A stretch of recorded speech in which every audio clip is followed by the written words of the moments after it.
What's up, guys? This is Jay Corbett of Team Sanctum, and we're here with team member Joseph Scranton. How you doing today, man? Doing pretty good, doing pretty good. So how'd you do today with your side frames, He's so cool. He's so good.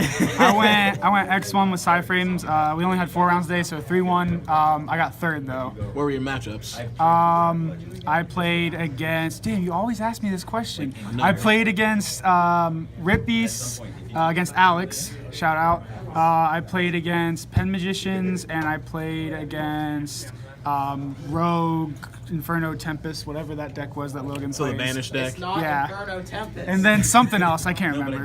Fair enough, man. Fair enough. I lost to ABC. That's the last one. I lost to ABC. Fair enough, man. Is there any spicy text you threw in the side frames? There are actually a little bit, yes. All right, well, let's get right to this deck profile show. Okay.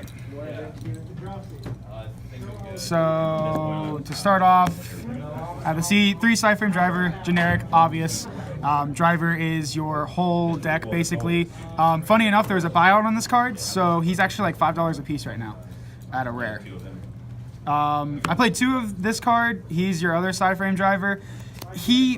He's good. I honestly hated him when he first came out, but after looking into him more often and honestly like him being more of a driver, I use him a lot for overload, like banishing him and not really worrying about him, just being like, okay, he's an extra piece. He can be a wall sometimes, so he helps out sometimes. I play 3 alpha. Alpha is the one on summon. When your opponent summons, he searches 2, so you get your circuit plays off and things like that when you need to get cards that you don't have in your hand. I play 3 beta. Beta is the attack damage one. Whenever your opponent attacks, destroy the attacking monster, and the battle phase, pretty generic, at 3. I actually play this card in the deck it's supposed to be played in. Everybody else plays this card. It's at $30. I picked up this deck for pretty cheap. My friend gave me a good hookup, so I just felt like playing this deck, and this was the only thing holding me back from it, but I got the deck. And then I play 3 Delta, Spell Negator, and 2 Epsilon, Trap Negator. I only play 2 Epsilon, and honestly, I find myself siding out one a lot because traps I don't feel like are as void in this meta right now. I feel like hand traps are big, so Gamma obviously is a big point, but spells are more prominent because, you know, pen magicians are a thing. I play the generic 3 card D. He's really good. I mean, tribute, you know, you don't use a normal summon, so it's pointless not to run him. Easy, draw 2 card, so card D is good. A spicy card I play a lot of people like today. Do I even know the name of this card? Neo-Spacian Grand Mole. I just know that he is a compulse. He is my new Kieran from Metal Foes.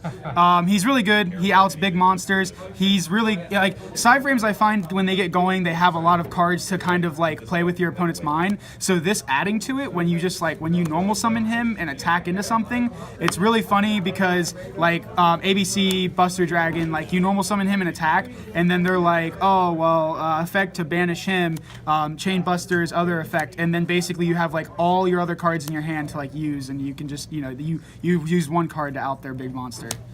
Dark Hole because it's Dark Hole and I don't have a Raigeki. I don't really need Raigeki in this deck. Pot of Duality, honestly, if I were to put Raigeki in, I'd take out one of these probably. It's a really good card. I don't normal summon often. I mean, I don't special summon very often during my turn, but some cases I find I actually do. So it hits me sometimes, but I like it. Pot of Desires, I run it at 3. I think I might actually take this down to 2. Just simply today, I had a lot of decks that were banishing stuff, so I was also including myself in banishing cards that I almost decked out twice today, and that normally doesn't happen with side frames when I play them. 3 Circuit, because it's Circuit and it's the whole deck. So moving on to traps, if anybody knows, I did not play Terraforming. I like Terraforming, honestly, to search out your circuit, but I would probably play like Metaverse instead of Terraforming, and I don't have Metaverse right now, and I think Terraforming is just kind of slow sometimes. I like it, but like it can get ashed and things like that, and you'd rather just see this card, and I don't focus my whole deck around this card, honestly. Like, I focus my deck more about just like negating my opponent's stuff and just stunning the crap out of them until I see this card. Rivalry or Warlords. This is another spicy tech that is amazing in this deck. This card is, in case anybody doesn't know what to do, you can only control one type of a monster. So, for example, I have all psychics, so it's easy for me to just bounce around on it and not really worry about it. But my, a fun fact, my Omegas and stuff cannot get Kaiju'd because Kaijus are a different type, so they can't even template to special summon to my field.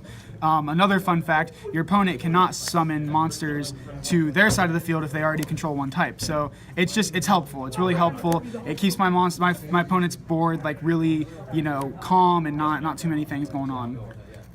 A card that I'd run at 3 if I had a third. Drowning Mirror Force, really good card. If I have nothing on board, shuffles all your monsters back into the deck.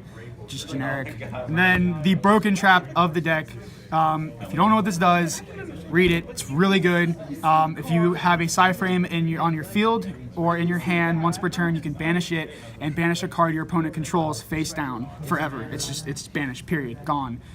It works really well because your Omega shuffles things back in to your graveyard. You're always having materials to banish. It targets, but it's really good. And its graveyard effect is a search. It searches one PSY-Frame card besides itself. So when it's in the graveyard, it's really good because you can use Omega to shuffle it back into the graveyard and then chain it and banish it and search. Let's check out the extra deck. Extra deck? Okay. So in the extra deck, I run 2 Omega. There's no reason for 3. It's honestly overkill, in my opinion. I run this guy. I don't know his name. He's just honestly there for purposes of if I have the potential to make a bigger psychic type monster. So if I have the potential to make I believe he's level 10. Or 9, he's level 9. So if I can make a bigger psychic type monster, if I have a moment where my field is awkward with a tuner on board, like one of my level 1 tuners and Omega, I can make him. He's pretty good. He's a beat stick, and he makes you he gains attack or something, but he's just fun to use. Psychic Blaster. Hyper Psychic Blaster. This Angel of Zera is really good against people who use Pot of Desires. So this card gains 100 attack for every banished card your opponent has. So basically, Pot of Desires, he gains 1,000 attack. And then also, if your opponent decides to banish him, if they don't read the card, he returns the next standby phase. So if they try to out him by banishing him or something, then he returns the next standby phase. He turns into a big beat stick. He was good for Cosmo back when I played this against Cosmo a lot, because they would just Cosmojo it, and then he would return back, and he'd still be a big beat stick. Stardust Dragon, generic. Spark, generic. Thought Ruler Archfiend, pretty generic. Psychic type, gain life points, pretty good card. I played double Zeta, no reason to play 3. Zeta's really good. He just banishes your opponent's face-up attack position, special summon monster. Good card. I use it a lot during battle phase to attempt to attack over, bait something out, change its effect, get rid of a monster. Really nice. Black Rose, use him with Alpha, because if you have Circuit on board, you just Alpha special summon and make Black Rose and use Alpha's effect to add another Circuit to your hand, out everything on your opponent's board, and then you have a Circuit for your next turn to be able to just continue your plays. Yazi, because he can't be targeted. This is just for battle phase. Pay 1,000, banish opponent's card. Gain life points for late game. And then Harbinger is just in case I have 2 Omega and I really feel like making a spell negate card. I mean, he's good, he has higher attack. He's a nice card for sticky situations. And plus, Omega's effect engrave, it doesn't even matter if I detach Omega and use them, because I just shuffle them back into the extra deck. Alright, dope, man. And show us that side. Side deck, 1 Epsilon the third. I have 2 Denko. I still think this is a pretty good card, just outs back row.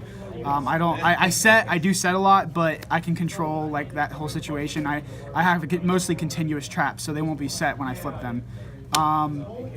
Cosmic Cyclone, just out more stuff. I mean, Pen Magicians are a thing, so Cosmic Cyclone, MST.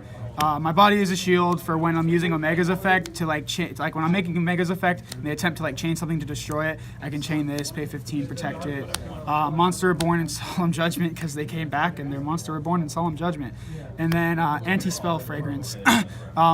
There is one card that I wanted to talk about real quick that I don't have in this deck, is Psychic Field Zone. Another one with it is Path, but mainly I want to talk about Field Zone.